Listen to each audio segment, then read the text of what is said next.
Assalamualaikum warahmatullahi taala wabarakatuh. Alhamdulillah wassalatu wassalamu ala Rasulillah wa ala alihi wa sahbihi wa man tabi'ahu wa nasarahu wa mawalah. Rabbi shrah li sadri wa yassir li amri wa hlul 'uqdatam min lisani yafqahu qawli. Alhamdulillah, kita telah pun berada pada hari yang ketujuh dalam tempoh Perintah Kawalan Pergerakan bagi kita memutuskan rantaian penularan wabak COVID-19 coronavirus yang sedang melanda di negara kita dan seluruh dunia. Dan duka citanya semalam rekod kematian telah pun mencecah sehingga ke 14 kematian. Jadi kepada umat Islam yang menjadi mangsa COVID ini, mudah-mudahan mendapat pahala syahid di akhirat kerana bersabar dalam menahan dan menanggung kesakitan. Baik, insya-Allah pada siri yang ketujuh hari ini kita nak membicarakan berkenaan dengan pahala yang boleh kita perolehi sepanjang kita duduk di rumah. Sebab 2 minggu ni kena duduk di rumah, tak boleh keluar, melainkan pada keadaan-keadaan yang tertentu yang dikira mustahak sahaja. Itu pun dalam keadaan yang bila keluar, penjagaan keselamatan menjadi faktor yang utama untuk diberikan perhatian. Ada yang rasa puas, ada yang rasa seolah-olahnya macam tak dapat apa-apa, ada yang rasa bosan walhal duduk di rumah sendiri, kan? Sama ada kalau yang dah berkeluarga dengan isteri dan anak-anak, kalau yang masih belum keluarga ataupun bujang duduk dengan kawan, setidak-tidaknya ada masih lagi tempat untuk kita berteduh di rumah itu.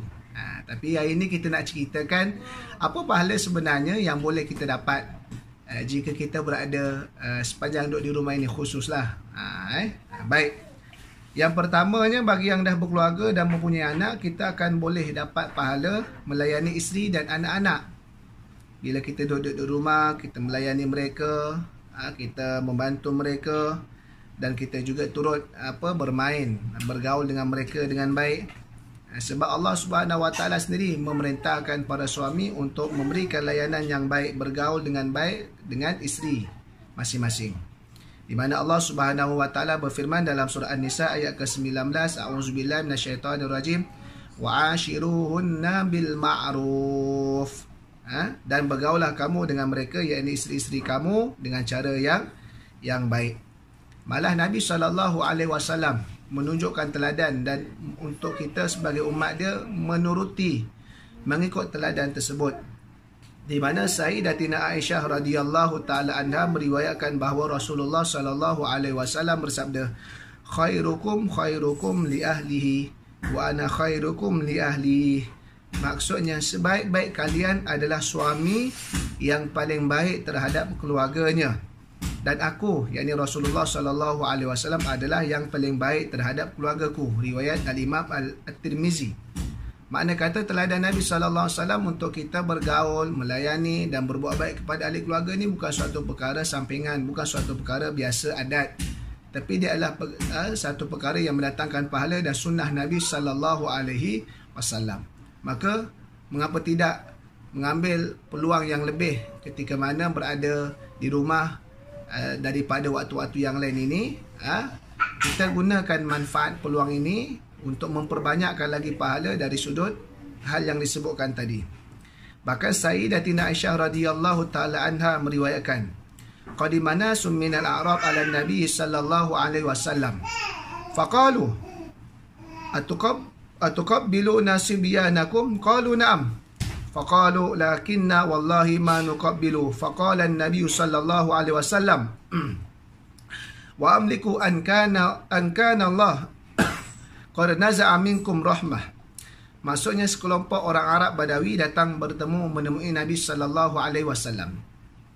Mereka berkata, apakah kalian mencium anak-anak kalian? Para sahabat menjawab, ya. Di sini Nabi ada sahabat, ya. Maka orang-orang Arab Badawi kata, demi Allah, kami tak pernah melakukan. Orang Arab Badawi tak pernah cium anak-anak dia, tak pernah cium, menunjukkan kasih kepada anak-anak dia, kan? Maka Nabi SAW pun bersabda yang bermaksud, aku memiliki apa yang telah Allah hilangkan dari sikap kasih sayang kalian. Maksudnya apa? Sebab Nabi SAW kita pun tahu, riwayat Ibnu Majah, anak-anak Nabi SAW 7 orang itu, kalau laki-lakinya semua mati dalam keadaan masih lagi usia yang kecil, kan? Sedangkan kita ada anak, yang Allah Ta'ala berikan hidup sampai dah berapa tahun dah, dah kanak-kanak dah. Maka kenapa tidak kita sayang anak kita, cium anak kita, maka berada di rumah yang lebih ini dalam keadaan tempoh perintah kawalan pergerakan, maka kasih sayang mereka lebih, cium mereka dan bergaul dengan baik dengan mereka. Jadi ini semua mendapatkan pahala. Yang kedua, apa pahala yang boleh kita dapat? Iaitulah pahala kita solat fardu berjemaah.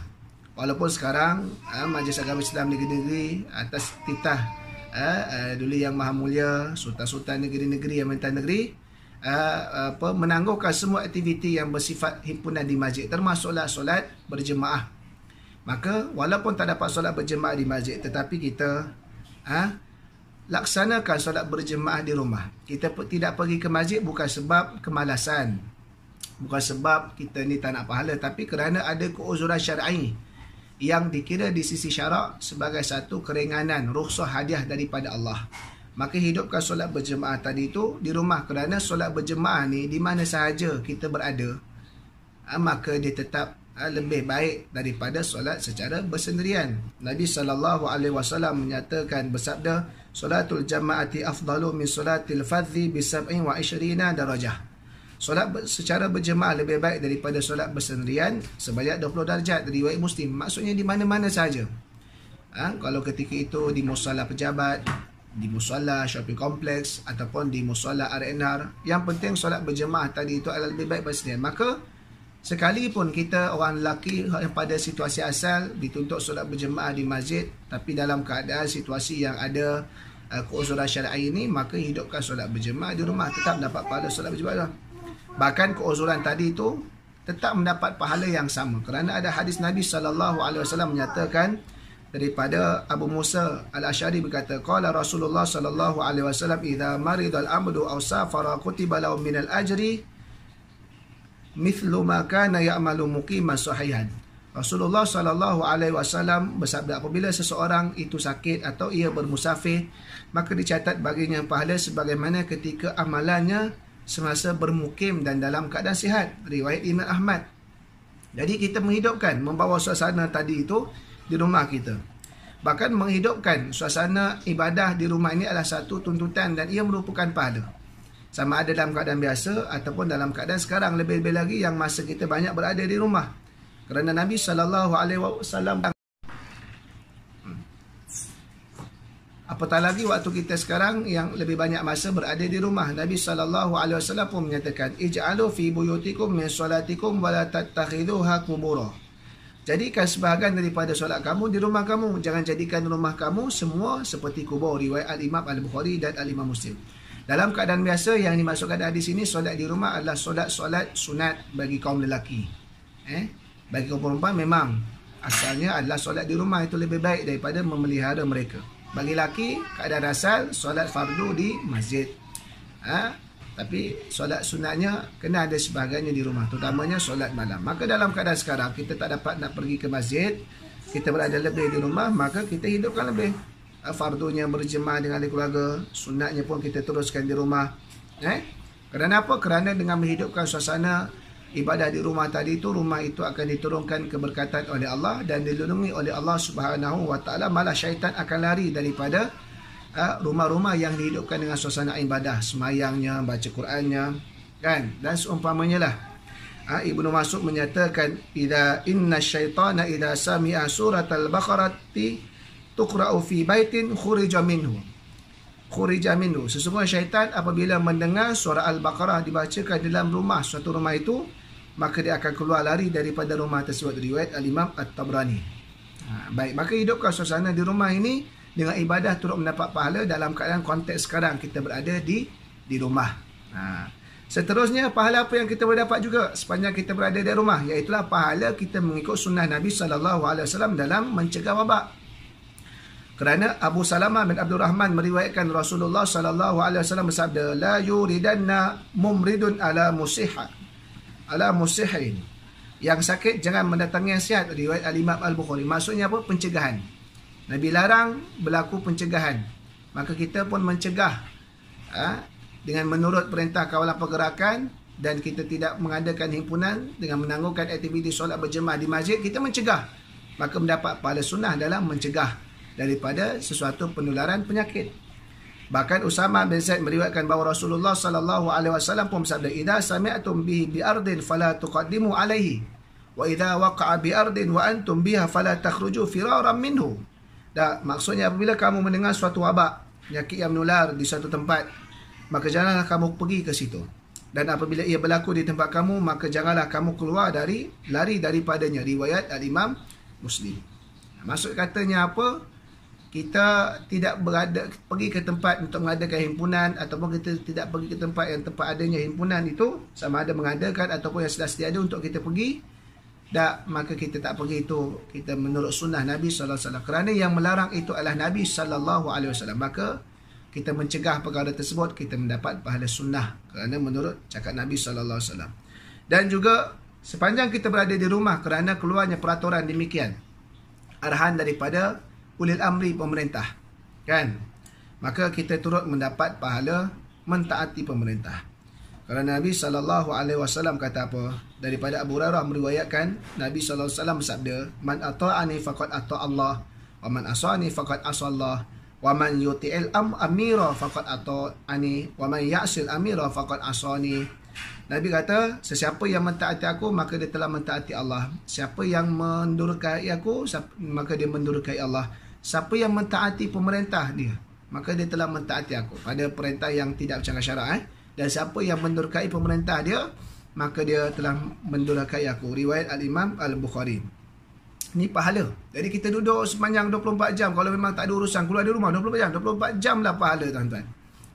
Sebab itu jangan rasa bosan, jangan rasa biasa, tapi banyaknya pahala kita boleh buat. Dan juga pahala apa kita di rumah ni? Pahala sebab kita ikut arahan ni, kita mendatangkan manfaat dan tidak menyusahkan, membebankan pihak yang bertugas. Sebab itu duduk di rumah, stay at home adalah untuk nak memutuskan rantaian supaya tak bertambah lagi kes. Bila tak bertambah lagi kes, tidak memudaratkan orang lain dan tidak menyusahkan pihak petugas yang lain dengan bertimbulnya kes yang meningkat daripada hari ke hari. Kan Allah Subhanahu wa taala berfirman, "Man yashfa' syafa'atan hasanatan yakul lahu nasibun minha, wa man yashfa' syafa'atan sayyi'atan yakul lahu kiflun minha, wa kana Allahu ala kulli syai'in muqita." Siapa yang beri syafaat yang baik, nescaya dia beroleh bahagian, yakni pahala daripadanya. Siapa yang bagi syafaat yang buruk, nescaya dia mendapat bahagian dosa daripadanya.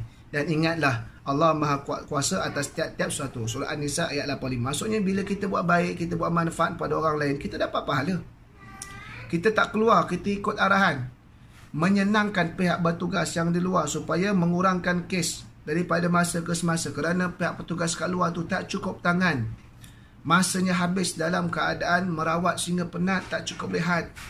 Petugas kat luar pula terpaksa kurang bertemu dengan keluarga kerana terpaksa keluar berjihad di jalan Allah Subhanahu wa taala dalam menghadapi hal ini. Maka kita bantu bagi kita dengan, maka ia juga adalah satu perkara memberi manfaat, mendapat pahala. Dan yang terakhir, apa lagi pahala yang boleh kita dapat? Itulah apa namanya, dalam satu hadis Nabi SAW, siapa yang bermaksud lebih kurang, siapa yang berada di rumahnya kerana tidak mahu terkena wabak, penularan suatu wabak, kerana larangan Nabi pergi, larang untuk pergi ke satu tempat, maka dia duduk di rumah dia, sekalipun dia tak mati, pahala baginya adalah pahala syahid.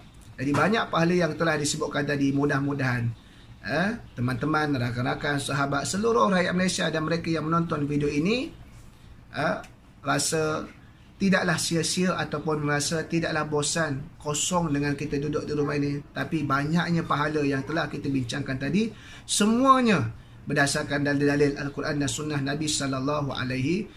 Jadi mudah-mudahan kita duduk di rumah menurut perintah, memberikan manfaat, tidak menyusahkan dan membebankan orang lain, akan menjayakan rancangan memutuskan rantaian COVID-19 ini, satu perkara yang mendapat pahala, memberatkan timbangan mizan kita ke akhirat kelak dari sudut pahala untuk mendapat redha Allah dan dimasukkan ke dalam syurga kelak. Jadi sekadar itu saja. Jangan lupa subscribe YouTube Zuhaili Saiman, dan kalau nak tengok rakaman ulangan boleh tengok di YouTube Zuhaili Saiman, termasuk juga kuliah dalam talian setiap malam yang kita bacakan kitab wasiat 30 wasiat al-Imam Asy-Syafi'i rahimahullahu taala. Apa yang baik itu datang daripada Allah, yang silap kurang itu datang pada kelemahan diri saya sendiri. Assalamualaikum warahmatullahi taala wabarakatuh.